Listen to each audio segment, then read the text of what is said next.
He was just a struggling mechanic, trying to keep his small-town garage alive.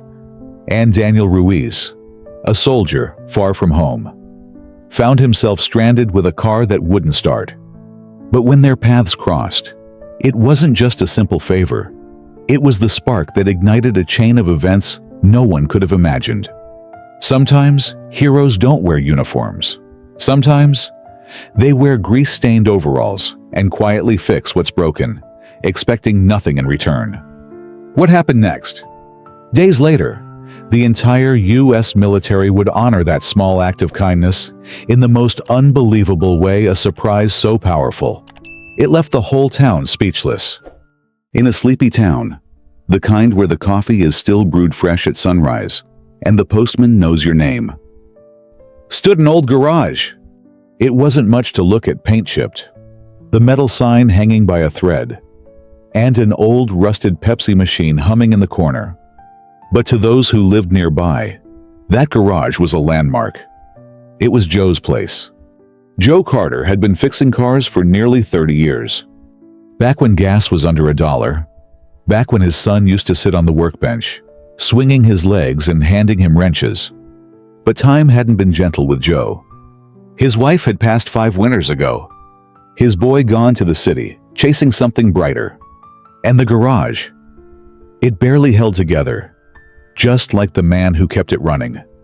He was in his 50s now, maybe older if you counted the weight on his shoulders. His knees creaked every time he crouched. He didn't charge much.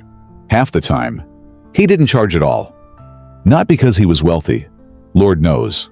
Some nights he skipped dinner just to keep the lights on. He did it because it was the right thing to do. Because someone once told him, be the kind of man who shows up, even when no one's watching. And so, Joe showed up. Every morning, rain or shine, even if no one came. That Tuesday morning, the sky hung gray. The kind of gray that felt like something was about to happen. Joe had just finished changing out the brakes on Mrs. Henderson's old Buick. He wiped the sweat from his brow with a rag that had more grease than fabric left. He reached for the light switch, ready to close up early, save on heat, maybe go home and pour himself a glass of cheap bourbon. But just then, he heard it. A clatter, a rattle, and then the unmistakable wheeze of an engine gasping for breath. A Jeep Army Green, dust-covered, rolled slowly into the lot, coughing smoke like a man with a bad chest cold. It came to a halt with a thud, and out stepped a young man. Tall, thin, tired, dressed in fatigues, with boots that had seen too many miles, and a look in his eyes that said, I don't want to ask, but I have no other choice. Joe squinted, wiped his hands again. Afternoon, he said simply. The soldier nodded. Sir, I know you're about to close. I'm sorry. His voice cracked slightly. I'm on leave, trying to get home to Alabama. My Jeep's dying, and I don't have the money for a real shop. He looked down, embarrassed. Joe studied him. That uniform, that tired look. He saw himself in that kid. Or maybe he saw his son, years ago, before the big city, before the silence. Joe motioned toward the garage. Pop the hood, he said. His voice was rough but warm. Let's take a look. No paperwork, no estimate, no nonsense. Just 2 men. One older, one younger. One carrying memories, the other carrying hope. The soldier didn't even ask the price. He just watched quietly as Joe leaned under the hood, his hands moving like a man who'd done this 1,000 times, and still cared about every job. The sun was beginning to dip behind the pines. The garage lights flickered on, and with them, something else lit up. Dignity. Not the kind that shouts, the kind that whispers, I've got you, son. You're not alone. Joe didn't say much. He never did. But his hands, they told stories. Every twist of the wrench, every tap on the alternator, every sigh under the hood, it all spoke louder than words. The soldier stood back, hat in hand, watching. He didn't interrupt. He didn't offer help. He knew enough to let an old craftsman do his work.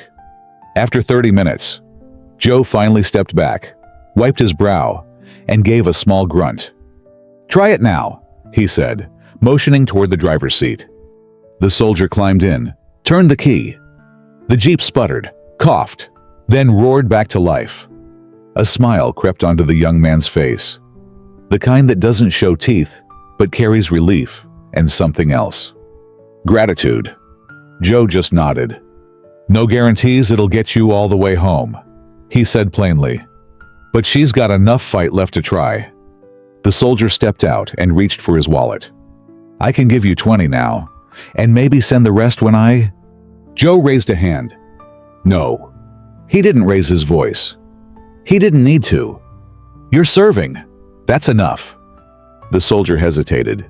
"Sir, I don't know what to say." Joe shrugged. "You don't have to say anything. Just get home safe." And with that, the soldier stood still for a moment, eyes glinting, emotions too heavy for words. Then he extended his hand. Joe shook it, firm and steady. "Thank you," the young man whispered. That night, Joe closed up late. The garage was quiet, too quiet. He sat on the stool in the back corner, sipping warm tap water from a paper cup. A photo of his late wife sat pinned to the corkboard, smiling, eternal. He looked at it and whispered, "You'd have liked that kid." The heater rattled. The tools sat still. The town slept. And Joe, for the first time in weeks, felt a little less alone. The next few days were just like the others. A flat tire here, a battery change there. No one mentioned the soldier, and Joe didn't bring it up. But there was a change, subtle, like when fall turns to winter and you can't quite tell when the chill arrived. Something in Joe's step had lightened. Maybe it was nothing. Maybe it was everything. Then came Friday. Joe was closing up, early rain was coming, and his joints were already complaining. He was locking the front when he noticed something. A large, dark SUV pulling into the lot. Not a local car. It parked clean and quiet, engine still running. Two men stepped out, both in military dress. Not fatigues, but formal. Pressed uniforms, polished shoes. Joe's brow furrowed. He wiped his hands on his coveralls. "You Joe Carter?" one of them asked. Joe nodded slowly. "I am." The second man extended a folder, thick, official-looking. "We're here on behalf of the United States Army," he said. "We wanted to thank you." Joe looked confused. "I didn't do anything." The first man smiled gently. "You did more than you know." They explained. The young soldier, Private First Class Daniel Ruiz, had made it home to Alabama. But he hadn't just told his family what happened. He told his commanding officer. And that story of an old mechanic, in a forgotten town, fixing a soldier's car with no expectation of anything in return, made its way up the chain. To the base, to the region, all the way to the Department of the Army. "Sir," the officer said, "you reminded us of what we fight for." Joe blinked. "I just fixed a car." The officer shook his head. "No, sir. You restored something we're losing everyday honor." They handed Joe a plaque. Heavy, gold-trimmed. It read, "In recognition of exceptional civilian support and kindness to a U.S. soldier." Joe didn't move. His eyes were fixed on the words, like he wasn't sure they were real. Then, slowly, he sat down on the front steps of the garage, put the plaque in his lap, and for the first time in years, he cried. Not loudly, not brokenly, just quiet tears, like oil dripping gently from an old valve, years of pressure finally releasing. The officers waited in respectful silence. Then, with a salute and a handshake, they got in the SUV and drove off. Joe sat there, long after the sun set, the plaque glinting under the streetlight. He whispered again to that photo on the corkboard, now tucked in his shirt pocket. "You'd be proud." By Monday morning, the whole town had heard. You see, small towns like Maple Ridge have a way of spreading news not through phones or websites, but through coffee shop murmurs, barbershop chatter, and church parking lots. And this news?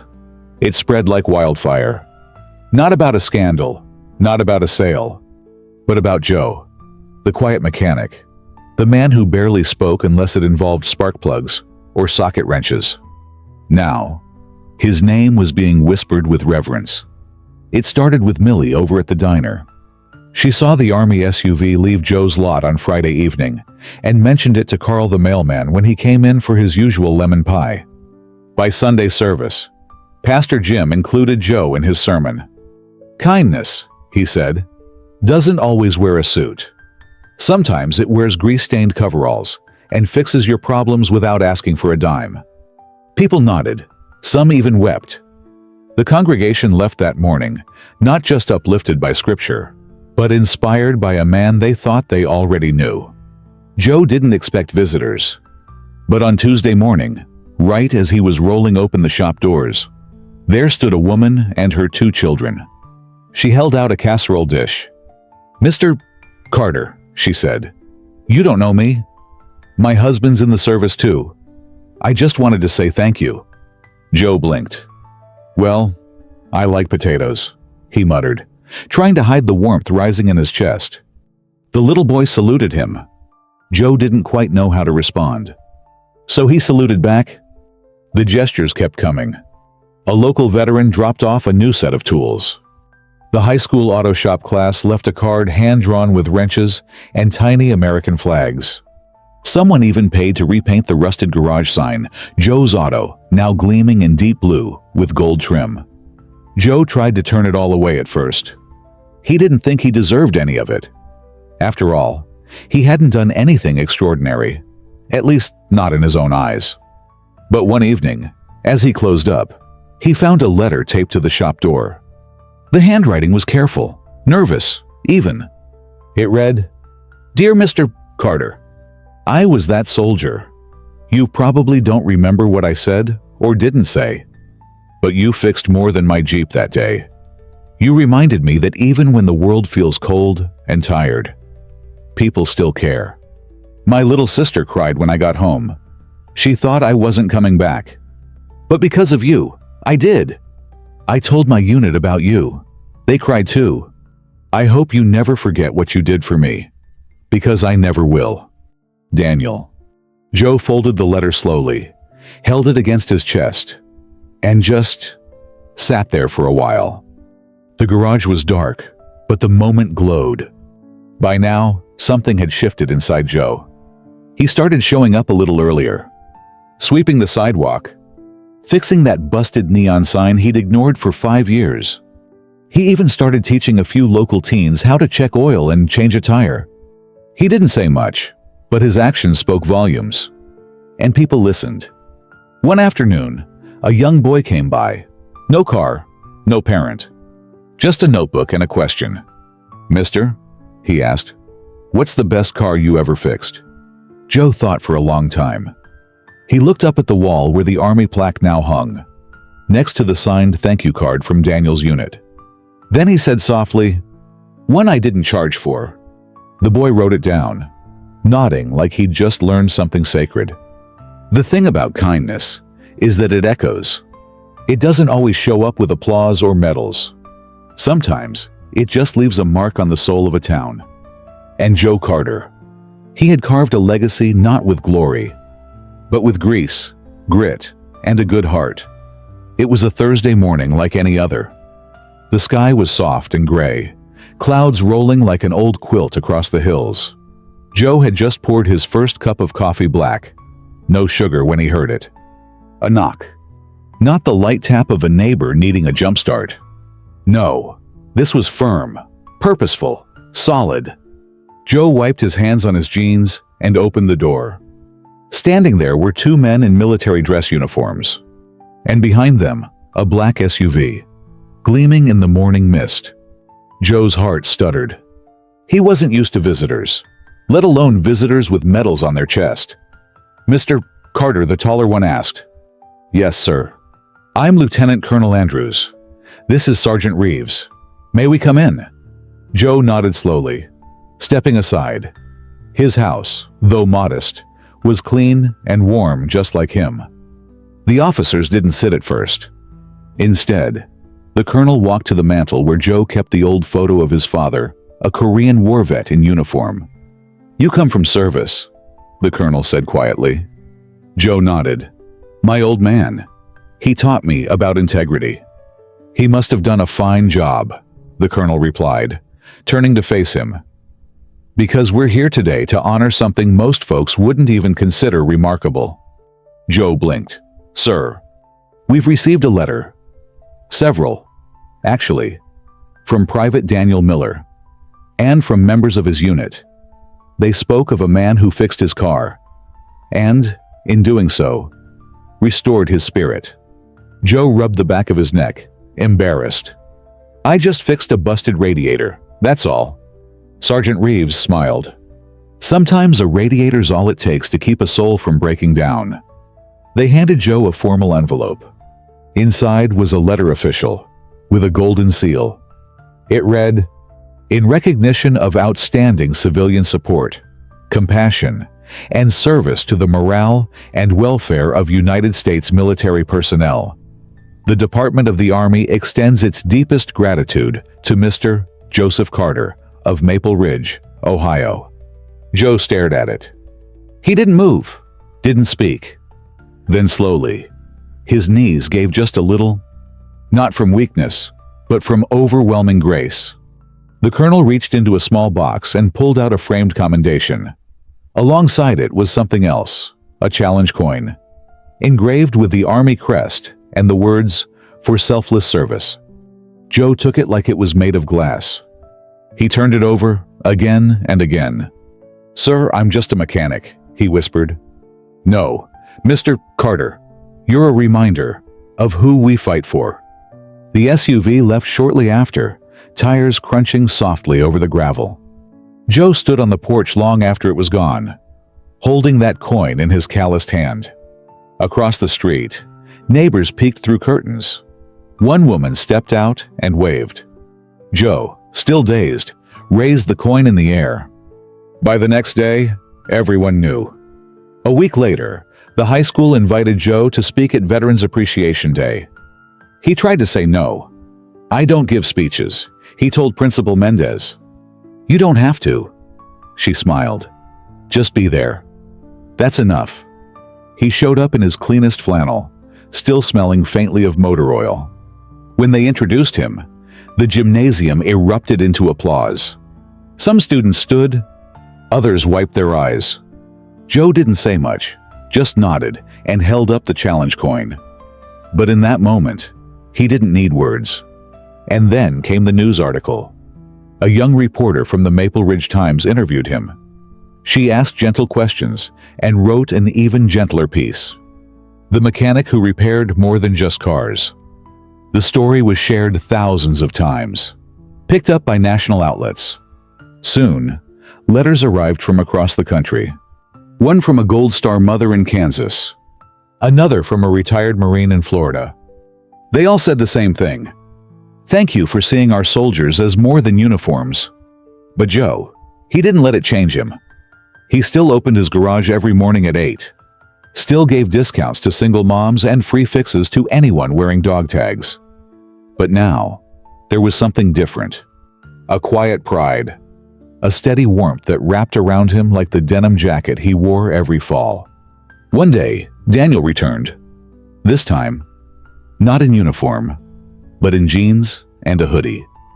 He walked through the shop with a smile so wide it broke through the grease and shadows. Joe looked up from under a pickup truck and grinned. "Well, look who didn't blow his engine this time." Daniel laughed. They embraced not like strangers, but like family. They talked for hours. Daniel brought news he was being promoted. He wanted Joe to come to the ceremony. Joe hesitated. "I ain't good with airports." Daniel chuckled. "It's local, right here at the armory." Joe agreed, quietly, humbly, because deep down, he knew something had shifted. He wasn't just a mechanic anymore. At the ceremony, Daniel stood at the podium. His voice was firm but emotional. He told the story. The breakdown. The kindness. The man who never asked for thanks. Then he said, "I stand here today not because of my training, but because one stranger reminded me I was worth saving." The crowd went silent. Joe, sitting near the front, removed his cap and wiped his eyes. And for the first time in decades, he felt seen.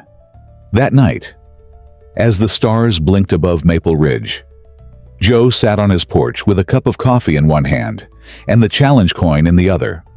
He thought about his father, about Daniel, about how one small act, one moment of decency had traveled farther than any road he'd ever driven.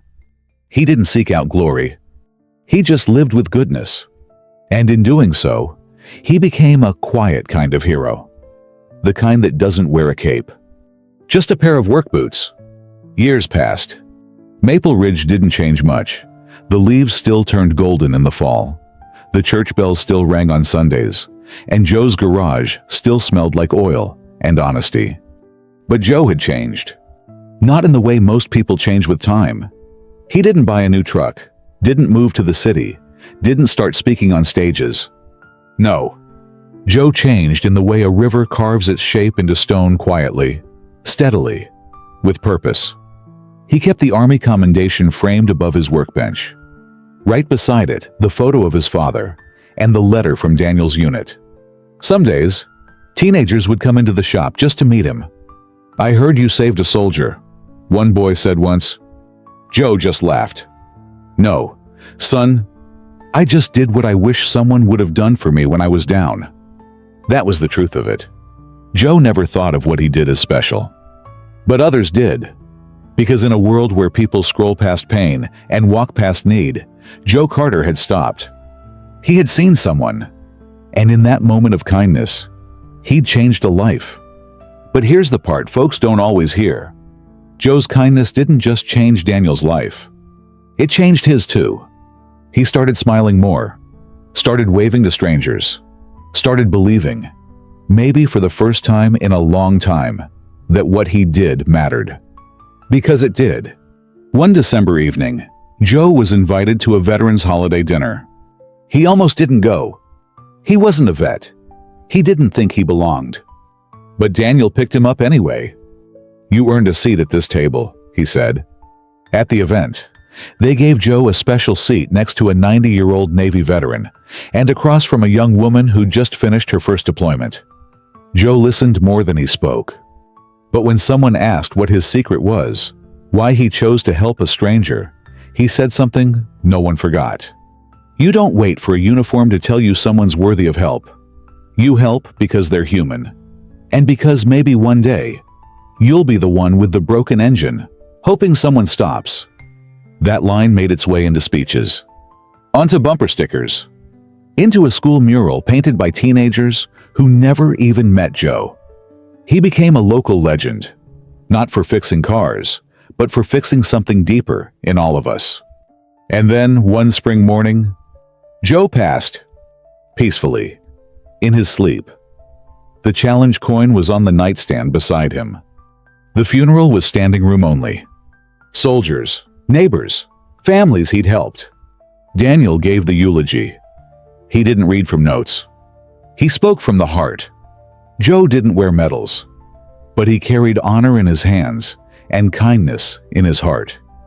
He taught us that service isn't just something you do in uniform, it's something you live, every day, with every choice. They buried Joe on a hill overlooking Maple Ridge, right beneath a maple tree that turned red each October. The city placed a plaque near his grave. It read, "Joseph Carter Mechanic, Neighbor, Hero." He fixed more than just engines. He mended hearts. The story of Joe Carter lives on. Every time someone holds a door for a stranger, every time a kid helps carry someone's groceries, every time someone chooses kindness over convenience. So what can we learn from Joe's story? We learn that true impact isn't always loud. Sometimes it's quiet, a gesture, a smile, a helping hand. We learn that even when we have little to give, we can still give everything that matters. time, compassion, dignity. And most of all, we learn this. You don't need a title to change the world. You just need a heart that's willing. If this story moved you, if Joe's life reminded you of someone in your own, or made you believe in goodness again, don't let that feeling fade. Share this story. Let it ripple. Because someone out there needs to be reminded that quiet heroes walk among us. That one kind act can echo, and maybe you'll be the reason someone believes in people again. This was the story of Joe Carter, a mechanic, a neighbor, and a man who gave more than a free repair. He gave hope.